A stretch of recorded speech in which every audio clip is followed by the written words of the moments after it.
রাজ্য কিশোর শিশু উৎসবে সায়েন্স ফেয়ার মেরি পার্ক চন্দননগরে এসেছি দ্বারবাসিনী কুমার রাজেন্দ্র হাই স্কুলের 7 স্টেপ অ্যালগরিদমের স্টলে। 7 স্টেপ অ্যালগরিদম, এরা যে কোনো সংখ্যা বলে দিতে পারবে এই 7 স্টেপ অ্যালগরিদমে।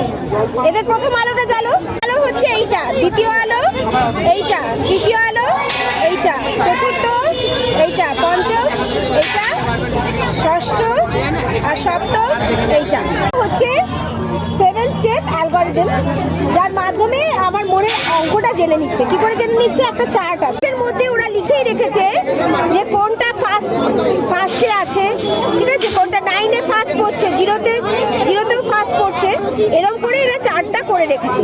এই চার্ট অনুযায়ী এরা মনে মনে বলছে ডিজিটের একটা সংখ্যা ভাবুন, তারপর সেরকমভাবে ইউনিটটা জিজ্ঞেস করছে, তারপর টেন্সের ঘরটা জিজ্ঞেস করছে।